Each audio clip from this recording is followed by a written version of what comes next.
रमजान का मुबारक महीना भी शुरू होने वाला है। मैं आप सभी को और सभी देशवासियों को रमजान की भी मुबारकबाद देता हूँ। जहाने खुसरो का ये गुलदस्ता इसी तरह खिलता रहे। हजरत अमीर खुसरो ने जन्नत से की थी। हमारा हिंदुस्तान जन्नत का वो बगीचा है जहाँ तहजीब का हर रंग फला फूला है। हजरत निजामुद्दीन की महफिलों ने मोहब्बत के दिए जलाए, मस्जिदों या खानकाहों तक सीमित नहीं रखा। उन्होंने पवित्र कुरान के हर्फ पढ़े तो वेदों के स्वर भी सुने। उन्होंने अजान की सदा में भक्ति के गीतों की मिठास को जोड़ी। यहाँ हमें कबीर भी मिले, रहीम भी मिले और रसखान भी मिले। कार्यक्रम में उपस्थित डॉक्टर कर्ण सिंह जी, मुजफ्फर अली जी, मीरा अली जी, अन्य महानुभाव, देवी और सज्जनों, आज जहान खुसरो में आकर मन खुश होना बहुत स्वाभाविक है। हजरत अमीर खुसरो जिस बसंत के दीवाने थे, वो बसंत आज यहाँ दिल्ली में मौसम है ही नहीं, बल्कि जहान खुसरो के इस आबो हवा में भी धुला हुआ है। हजरत खुसरो के शब्दों में कहें तो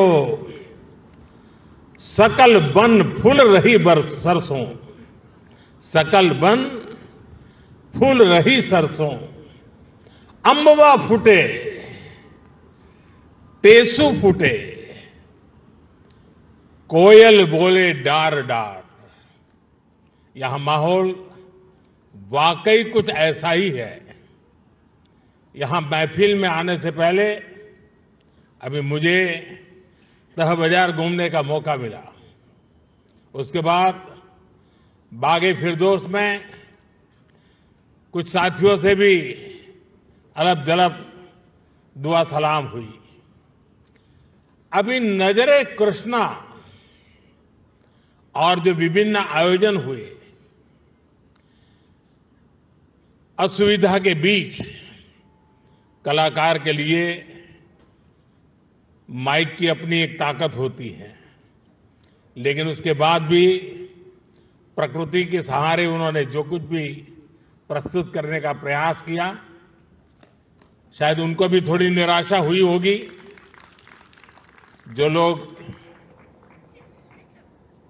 इस आनंद को पाने के लिए आए थे, उनको भी शायद निराशा हुई होगी। लेकिन कभी कभी ऐसे अवसर भी जीवन में बहुत कुछ सीख दे करके जाते हैं। मैं मानता हूं आज का अवसर भी हमें सीख दे करके जाएगा। साथियों, ऐसे मौके देश की कला संस्कृति के लिए तो जरूरी होते ही हैं, इनमें एक सुकून भी मिलता है। जहान खुसरो का ये सिलसिला अपने 25 साल भी पूरे कर रहा है। इन 25 वर्षों में इस आयोजन का लोगों के जहन में जगह बना लेना, ये अपने आप में इसकी सबसे बड़ी कामयाबी है। मैं डॉक्टर कर्ण सिंह जी, मित्र मुजफ्फर अली जी, बहन मीरा अली जी और अन्य सहयोगियों को इसके लिए बहुत बहुत बधाई देता हूं। जहान खुसरो का ये गुलदस्ता इसी तरह खिलता रहे। मैं इसके लिए रूमी फाउंडेशन को और आप सभी को बहुत बहुत शुभकामनाएं देता हूं।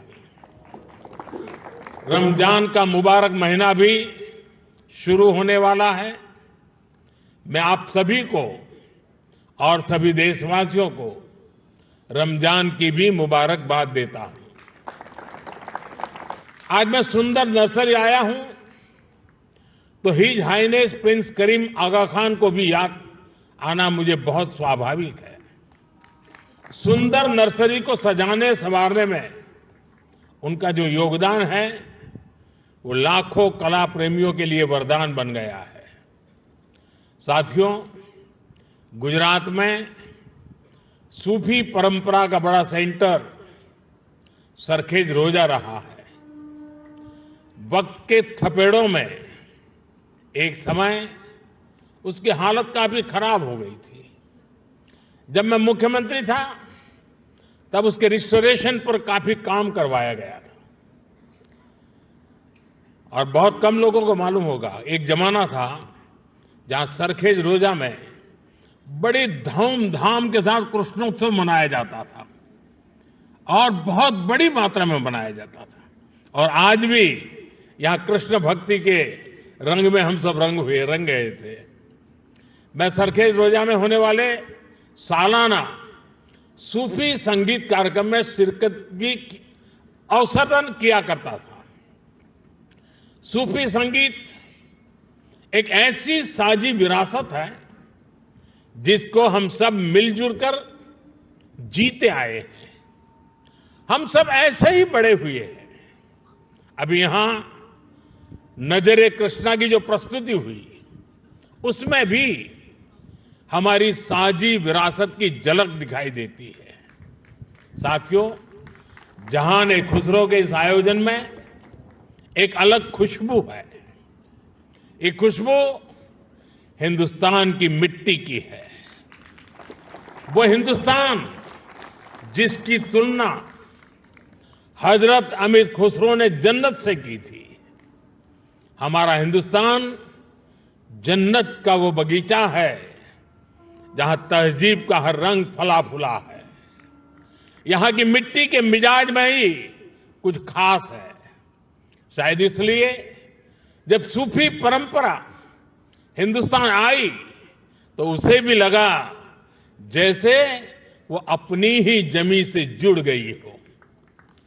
यहां बाबा फरीद की रूहानी बातों ने दिलों को सुकून दिया।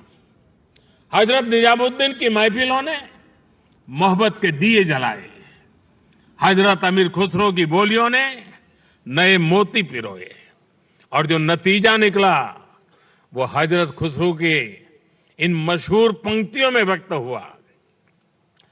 बन के पंछी भय बावरे, बन के पंछी भय बावरे, ऐसी बिन बजाई सांवरे, तार तार की तान निराली, जुम रही सब वन की डारी। भारत में सूफी परंपरा ने अपनी एक अलग पहचान बनाई। सूफी संतों ने खुद को महज मस्जिदों या खानकाहों तक सीमित नहीं रखा।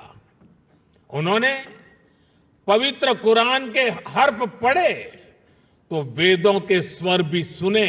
उन्होंने अजान की सदा में भक्ति के गीतों की मिठास को जोड़ी।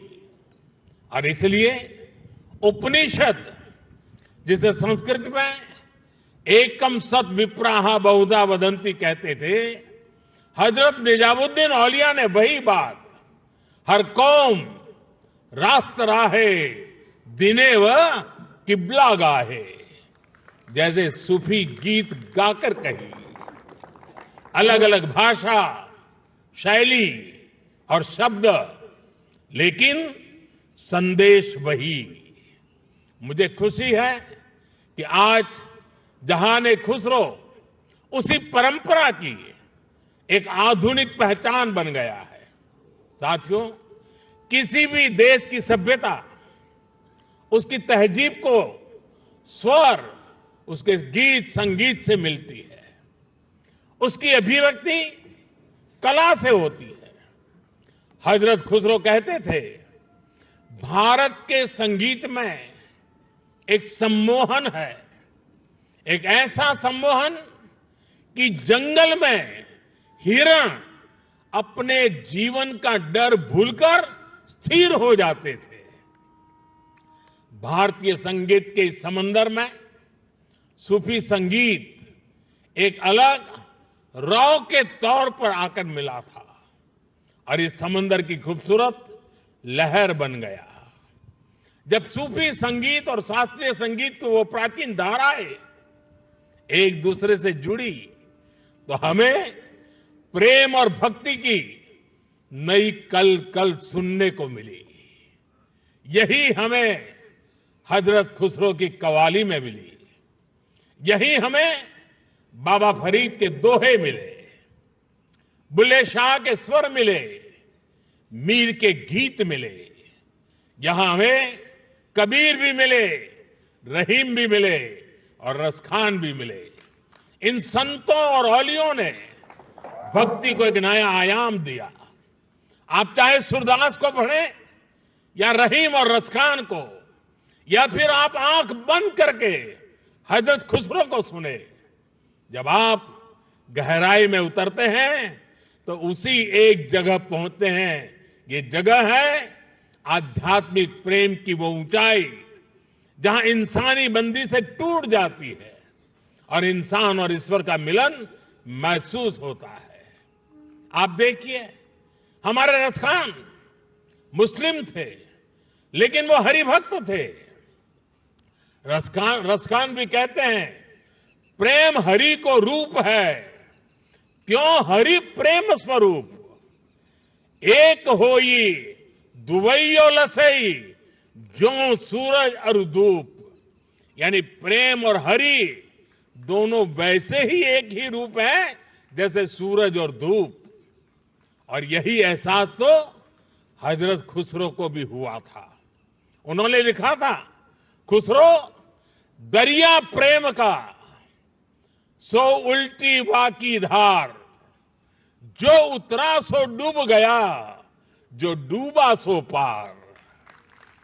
यानी प्रेम में डूबने से ही भेद की बाधाएं पार होती है। यहां अभी जो भव्य प्रस्तुति हुई उसमें भी हमने यही महसूस किया है।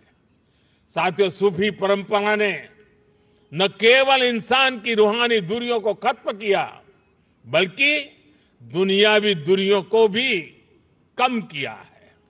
मुझे याद है साल 2015 में जब मैं अफगानिस्तान की पार्लियामेंट गया था तो वहां मैंने बड़े भाव भरे शब्दों में रूमी को याद किया था।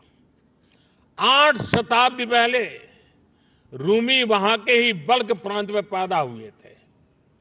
मैं रूमी के लिखे का हिंदी एक तर्जुमा जरूर यहां दोहराना चाहूंगा, क्योंकि ये शब्द आज भी उतने ही प्रासंगिक है।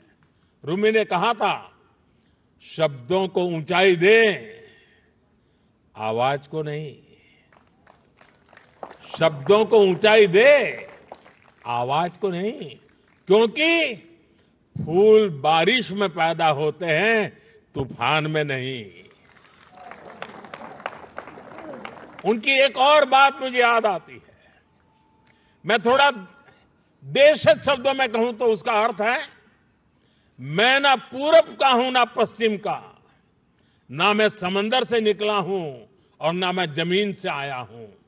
मेरी जगह कोई है ही नहीं। मैं किसी जगह का नहीं हूं, यानी मैं सब जगह हूं। ये विचार, ये दर्शन वसुधैव कुटुंबकम की हमारी भावना से अलग नहीं है। जब मैं दुनिया के विभिन्न देशों में भारत का प्रतिनिधित्व करता हूं तो इन विचारों से मुझे ताकत मिलती है। मुझे याद है जब मैं ईरान गया था तो ज्वाइंट प्रेस कॉन्फ्रेंस के समय मैंने वहां मिर्जा गालिब का एक शेर पढ़ा था, जनुनत गर्बे नफ्से खुद तमाम अस्त, जे काशी पाबे काशान निम गाम अस्त। यानी जब हम जागते हैं तो हमें काशी और काशान की दूरी केवल आधा कदम ही दिखती है। वाकई आज की दुनिया के लिए जहां युद्ध मानवता का इतना बड़ा नुकसान कर रहा है, वहां ये संदेश कितने काम आ सकता है। साथियों, हजरत अमीर खुसरो को तृतीय हिंद कहा जाता है। भारत की तारीफ में, भारत से प्रेम में उन्होंने जो गीत गाए हैं, हिंदुस्तान की महानता और मनमोहकता का जो वर्णन किया है, वो उनकी किताब नू सिफर में देखने को मिलता है। हजरत खुसरो ने भारत को उस दौर की दुनिया के तमाम बड़े देशों से महान बताया। उन्होंने संस्कृत को दुनिया की सबसे बेहतरीन भाषा बताया। वो भारत के मनीषियों को बड़े बड़े विद्वानों से भी बड़ा मानते हैं। भारत में शून्य का, गणित और विज्ञान और दर्शन का ये ज्ञान कैसे बाकी दुनिया तक पहुंचा, कैसे भारत का गणित अरब पहुंचकर वहां पर जाकर के हिंदसा के नाम से जाना गया।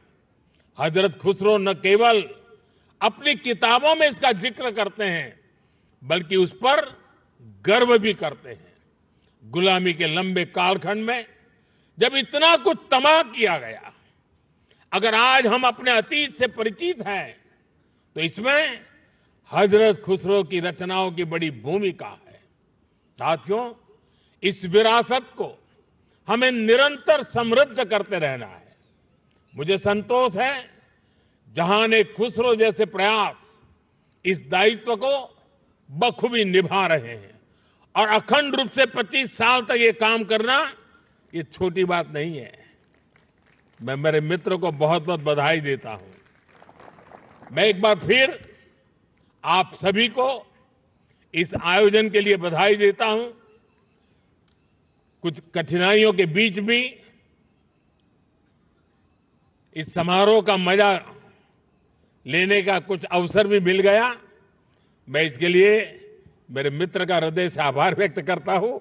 बहुत बहुत धन्यवाद, बहुत बहुत शुक्रिया।